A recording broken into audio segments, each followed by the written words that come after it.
Ahoy, Nakama, and a huge resounding welcome aboard the next voyage of Straw Hat Pirate Radio. I'm your captain, Otaku Tony, your humble guide through the boundless seas of Eiichiro Oda's legendary creation, One Piece. If you're hearing my voice right now, it means you've felt that irresistible tug of adventure, that call of the Grand Line, pulling you into one of the most vibrant, emotional, and utterly captivating fictional worlds ever conceived. We're here to chart its course, explore its depths, and celebrate every single piece of it, week by glorious week. For this episode, we're not just dipping our toes in the water, we're diving headfirst into the very heart of where it all began, the Romance Dawn arc. Now, some of you seasoned Grand Line veterans might be thinking, Romance Dawn? That's like a mere handful of chapters. Can we really fill an entire episode with something so brief? Well, my friends, you better believe we can. And by the end of this episode, I guarantee you'll agree that this seemingly small beginning is a monumental blueprint for everything that makes One Piece an undisputed titan of storytelling. This arc is where dreams are forged, unbreakable promises are made, and the very essence of what makes this story the greatest story ever told first unfurls its sails. It's the origin story not just of a pirate crew, but of an entire philosophy of life, freedom, and friendships that will resonate over 1,000 chapters. So grab your favorite beverage, find your comfiest spot, and let's set sail back to the humblest beginnings in the East Blue. Part 1: The Boy, the Hat, and the Unbreakable Promise. Our epic journey begins, as all truly great pirate tales should, in a small, serene, and almost idyllic village nestled by the sea, Fuchsia Village. This isn't some bustling metropolis, it's a quiet haven, and it's here, amongst its charming simplicity, that we first clap our eyes on our future pirate king, Monkey D. Luffy. But in these earliest moments, he's far from the legendary captain who would one day shake the world. No, he's just a scrawny kid, albeit one overflowing with an almost impossible amount of energy and an even more impossible sky high dream to become a pirate. Luffy is absolutely captivated by the red haired pirates, a formidable crew that has chosen Fuchsia Village as a temporary haven, and at their helm is the effortlessly cool, utterly enigmatic, and yet undeniably kind Captain Red Haired Shanks. This isn't a typical pirate kid dynamic. Shanks isn't a terrifying figure. He's jovial, he's playful, and it's clear as day that he seeks a spark. And he sees it, an extraordinary something, in little Luffy. We see their back and forth immediately. Luffy with relentless determination, constantly begging to join Shanks' formidable crew, and Shanks always teasing him, always affectionately telling him he's too young, too small, or too clumsy of a crybaby. This playful banter, this established bond, is so critical because it lays the groundwork for the deepest emotional core of Luffy's entire journey. It's not just about a kid looking up to a hero, it's about a bond of respect and a budding admiration that will define his life's ambition. Then the calm of the village is shattered. The infamous mountain bandits, led by the utterly deplorable and hilariously pathetic Higuma, barge into Makino's bar. They demand sake, they insult Shanks and his crew, pouring their precious drink over his head. And then the truly telling part: Shanks just laughs. He lets them walk all over him, calmly sweeping up the broken glass, entirely unfazed. This scene, often overlooked in its simplicity, is absolutely pivotal. It establishes Shanks' profound wisdom and incredible patience. It shows us that true strength isn't about defending your pride in every skirmish, but about knowing what truly matters, what battles are worth fighting. He was protecting the peace of the village and, perhaps more importantly, setting an example for the impressionable boy who was watching him. But Luffy, oh, our spirited, fiercely loyal Luffy, he sees this perceived humiliation, this blatant disrespect towards his heroes, and it ignites a pure, unadulterated fury within him. He lashes out, tears streaming down his face, proclaiming, I'm gonna punch all of you so hard. And in that uncontrollable fit of pique, driven by anger and childish pride, he does something that irreversibly changes his destiny. He unwittingly consumes the Goma Goma no Mi, or the Gum Gum fruit. The gum gum devil fruit forever transforming his body into rubber. This moment is introduced with such casual brilliance. No grand ceremony, no dramatic thunderclap, just a hungry kid and a strange, unappealing fruit. It's almost a throwaway gag, yet it marks the birth of Luffy's extraordinary powers. Later, in a truly chilling act of petty revenge, the bandits return. They take Luffy out to sea, leaving him stranded and facing certain horrifying doom. Then, the monstrous King of the Coast, a colossal sea beast, appears from the depths. Luffy, utterly helpless and consumed by fear, faces imminent death, but in a moment that defines the entire ethos of One Piece, a moment that will send shivers down your spine no matter how many times you see it. Shanks sails in. He doesn't hesitate. He stares down the terrifying sea beast, his eyes burning with an unspoken threat, protecting Luffy with an unbreakable resolve. But it comes at a terrible price, a heart wrenching cost. Shanks loses his arm. His arm. The arm of a future Yonko, a man who would one day stand at the pinnacle of the pirate world. It's such a shocking, brutal sacrifice, and yet when Luffy, weeping, asks him about it, Shanks, with a gentle, reassuring smile, simply says, "It's just an arm. I'm glad you're safe." Think about that for a moment. That's the caliber of selflessness, the depth of character that Oda introduces us right from the start. A man who values a child's life, a child's dream, over his own limbs and his own power. It's a foundational lesson for Luffy and for us, the audience, about what truly matters in this particular harsh world. And then, the moment that truly imprints itself on the very soul of One Piece, as Shanks prepares to finally leave Fuchsia Village, Luffy is distraught, not about Shanks' injury, but about the impending departure. He cries, heartbroken, and Shanks, with a simple smile that holds the weight of the world, a smile full of hope and expectation, places his most treasured possession on Luffy's head, the straw hat. "Shanks, I'm gonna be a pirate, and I'm gonna gather a crew and find the One Piece, and I'm gonna be Pirate King." "Then you'll have to surpass us. This hat, I'll leave it with you. It's my most prized possession. When you become a great pirate, bring it back to me." Every single time, every single time, this scene gives me goosebumps. This isn't just a hat, it's the symbol of an unbreakable promise, a sacred trust, a tangible representation of a burgeoning dream. It's Luffy's North Star, his unwavering goal, and a constant reminder of the man he aspires to surpass. This exchange alone could honestly fill an entire hour, showcasing Oda's unparalleled genius for creating profound emotional beats and deep character connections from the absolute inception of his sprawling narrative. It's a powerful testament to the impact of mentorship, the boundless power of aspiration, and the unwavering faith of a hero in the potential of another. It's not just a beginning, it's a prophecy. Part 2: The Barrel, the Brute, and the Buddy's Breakthrough. A decade has passed, 10 long years. Luffy, now 17, is no longer that scrawny, crying kid. He's trained, he's honed his incredible devil fruit powers, and that iconic straw hat, now perfectly sized, is a permanent fixture atop his head. With a boundless sense of optimism and a simple, "I'm off," he departs from Fuchsia Village as a humble and unassuming as his beginnings. Just a tiny wooden boat and an even tinier, almost ludicrous chance of making it to the Grand Line. His journey immediately lands him in hot water, or rather a giant splintered barrel, which drifts by sheer comedic chance into the clutches of the monstrously cruel and unbelievably obese pirate, Alvida, the Iron Mace. And it's where, amidst the stench of fear and fish, that he would meet our first true Nakama. Well, almost. This is where we meet Coby. Coby is the absolute antithesis of Luffy. He's timid, he's riddled with self-doubt, and he's utterly paralyzingly terrified. He's been forced into servitude by Alvida, cleaning decks, performing chores, and living every single moment in abject fear of her thunderous wrath.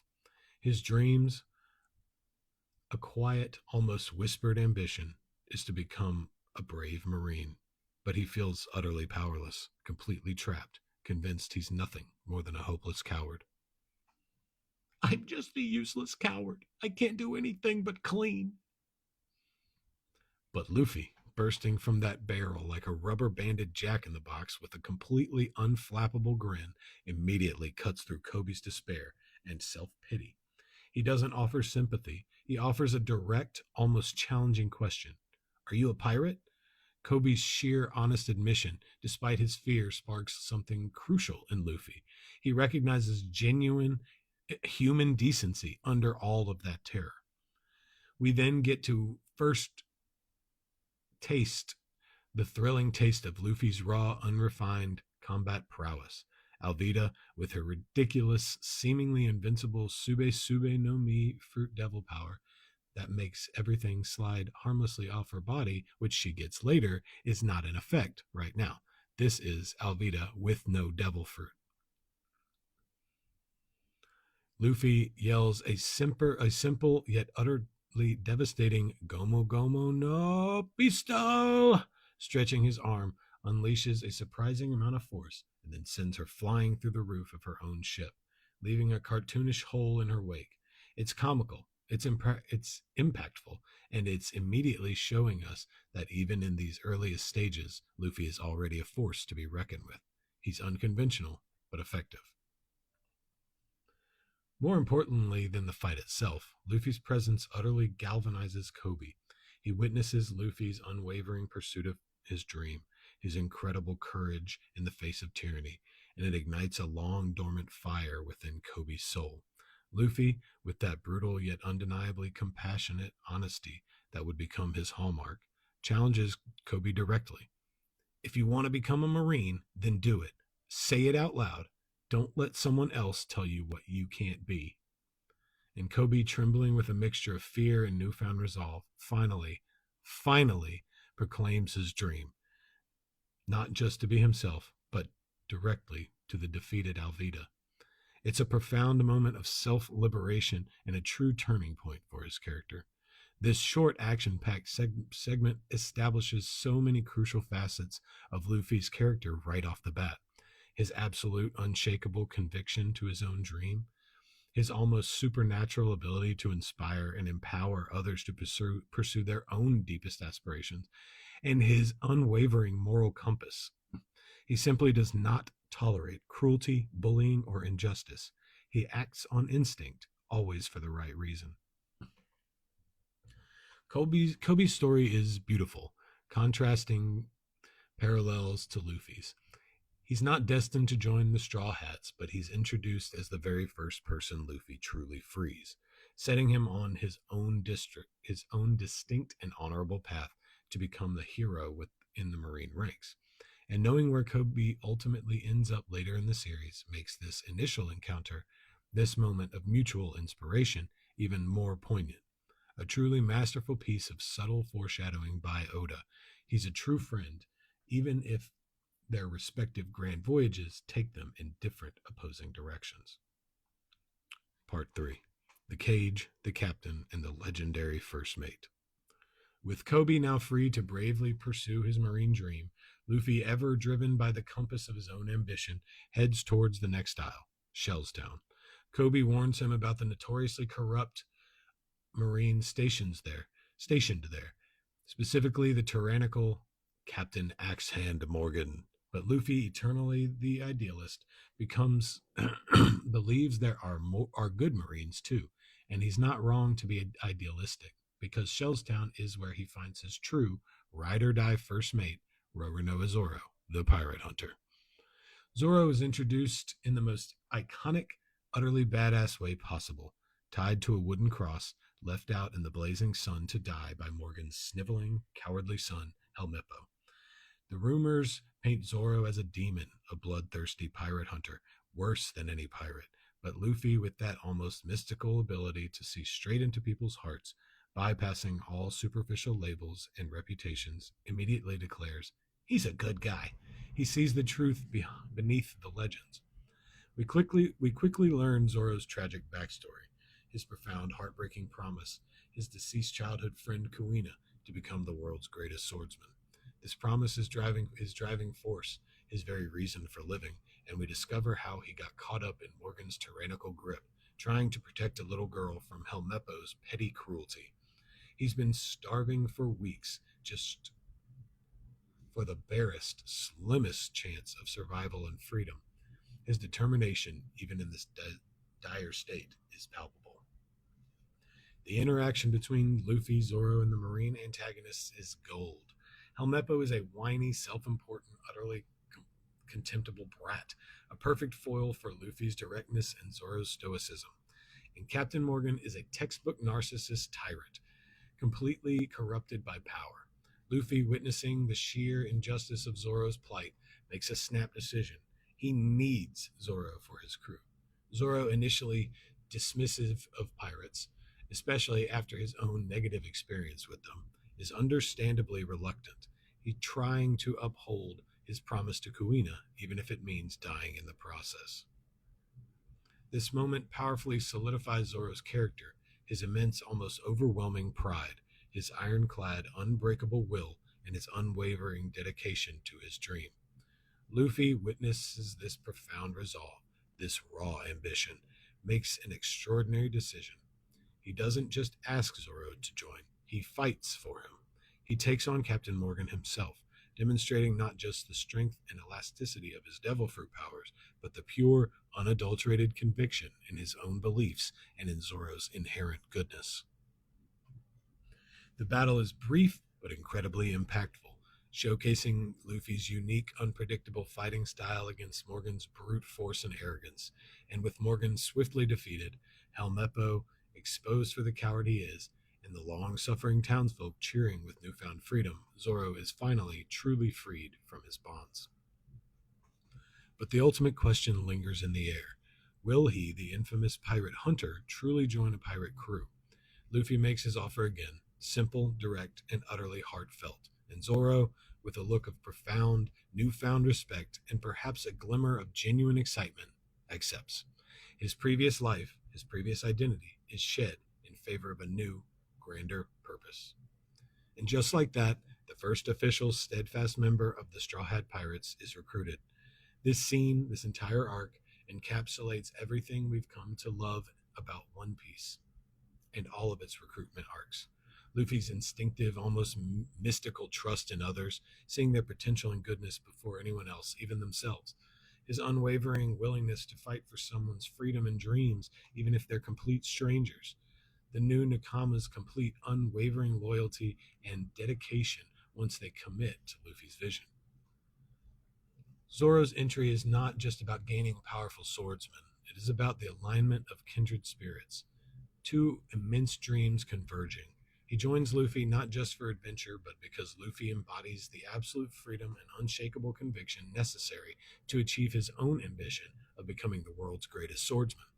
Their bond is immediately and undeniably deep, founded on respect and a shared purpose. In conclusion, as we conclude our deep dive into the Romance Dawn arc, it's just a mere handful of chapters. Oda doesn't just introduce us to these characters, he crafts a universe. He imbues every panel with meaning, and he lays down the foundational emotion and thematic pillars for an epic that would span decades. What makes this arc so utterly brilliant, so enduringly powerful, even after hundreds upon hundreds of chapters and thousands of episodes? It's the sheer density of foundational elements packed into such a concise narrative. We get the origin of Luffy's iconic straw hat and its profound symbolic meaning as a generational torch and a beacon of hope, a promise. We get the power of an unbreakable promise between a mentor and a protege, boy and a pirate captain shaping a destiny. The introduction of devil fruits and their inherent weirdness, setting the stage for a world of incredible, fantastical abilities. Luffy's unwavering resolve, his infectious optimism, and his incredible, almost magical ability to inspire others to believe in their own impossible dreams. The profound debut of Coby, proving that heroes can emerge from the most desperate circumstances and that different paths can still lead to honorable goals. And of course, the truly legendary recruitment of Roronoa Zoro, establishing the very bedrock of the Straw Hat crew. a bond forged in mutual respect, shared ambition, and unflinching loyalty. This arc, not coincidentally named Romance Dawn, is not about romance in the traditional sense, but the romance of adventure itself. The exhilarating thrill of setting sail into the vast, unknown ocean, chasing a seemingly impossible yet utterly compelling dream. It's literally the dawn of an era, the true beginning of what is arguably the greatest pirate story ever told, maybe even the greatest story ever told, and a narrative that champions freedom above all else. Every single moment, every line of dialogue, every character introduction in these earliest chapters serves as a crucial purpose that ripples and resonates throughout the entire saga. It's a masterclass in efficient, impactful, and deeply emotional storytelling. It plants seeds that will blossom into towering trees of narrative complexity and emotional payoff hundreds of chapters later. As Luffy and Zoro, just two souls against an endless sea, sail off towards their next destination, we're left with a sense of boundless possibility, of untamed freedom. The Grand Line awaits. More Nakama are out there, and the grand, audacious dream of the Pirate King is just beginning to take its definite rubbery shape. And that, my friends, is why the Romance Dawn arc truly reigns supreme as one of the most perfect and impactful beginnings in the history of fiction. It captures the spirit of the adventure, the power of the friendship, and the unwavering pursuit of a dream. That wraps up this episode, our deep dive into the Romance Dawn here on Straw Hat Pirate Radio. Thank you so much for joining me on this incredible journey. It's truly an honor to share this passion with you all. We've got so much more to explore, so many theories to discuss, and so many adventures ahead. Next time, we will be setting our sights on Orangetown, where things get a little cat burglary and a little clownish, but a lot more dangerous. You don't want to miss it. Until then, keep chasing your dreams, find your own nakama, and always remember, the journey is just beginning. Yo-ho!